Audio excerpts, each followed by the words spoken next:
Hey, good morning to you, Bando. Really appreciate you taking time out of your morning to join me here for this interview. How are you? I'm living a dream, man. I'm very happy to be here. I like the sound of that, living the dream. I'll like Yes, to sir. see what that means a bit later down the line. For now, I saw a few wins from you in a few of the wins channels. Could you explain what they were about? Right. So I'm in the credit consulting niche and also business funding. So two of the screenshots that I sent you was the last 30 days of gross revenue. And I would say that's pretty much all net profit as well. And the other screenshot was my first client. He sent me 4,800. I'm very excited about that. And yeah, that's what the ones I sent. When did you join the real world, for clarification? Right. So I joined the real world, I would say late December, maybe the first week of January. Could you clarify the total amount of money you've made in the time that you've been in the real world?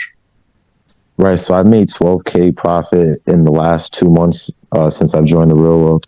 How did the real world contribute to that win of 12K within 2 months?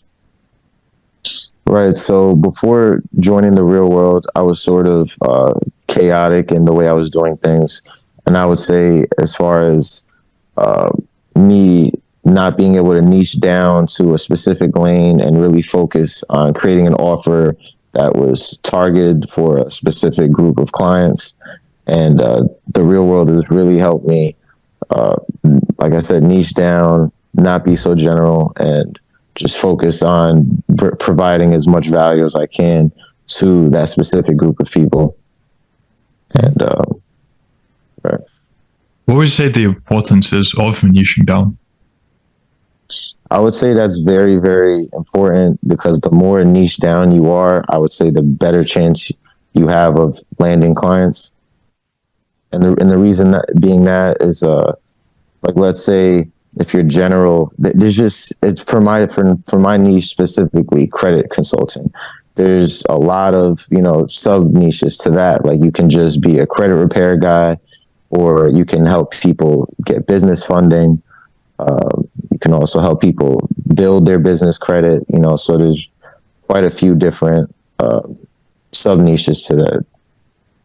Mm-hmm. So by staying into one lane, you can better help, the client you're looking for.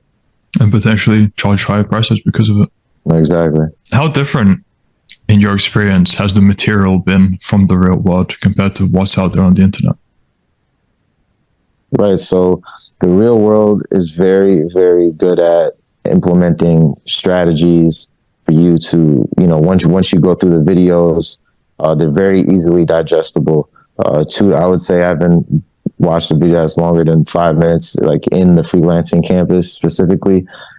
So it's very easily digestible. Like I said, you watch the video and they give you an action step for you to take right after. So you know exactly what you should do. And in other courses that I've, paid for, it's very all over the place, long videos drawn out, and you're not very clear of what direction you should go after watching the video. Mm-hmm. And those courses tend to have quite a bit of a higher price point as well. No, exactly. And for $50 a month, you can't beat the value that's being provided. Why do you think they only charge $50? I know this is a bit on a separate note, but I'm wondering your opinion on it for all the value they provide. Right. No, exactly. I think they charge $50 a month just so it's easily accessible to pretty much anybody, in the world. As far as like in the US, $50 is very feasible. I know, maybe some parts in the world, $50 could be, kind of steep, but for anybody in the United States, because that's where I live, I know it's very feasible. And for $50, you can honestly change your life. You've been in the real world for 2 months. In that time period, has there been any change in the average day that you have now compared to what your average day used to be before you joined? No, exactly. So now I have a specific routine that I go through. very organized, and like Andrew Tate said, everything's about speed. You know what I mean? So if you want to be efficient, you have to have systems in place. So when you wake up, if you have a plan from when you wake up to when you go to sleep, you don't really have to think twice about it. You know what I mean? You already know what you're going to do day in and day out, and that'll help you systemize and basically automate tasks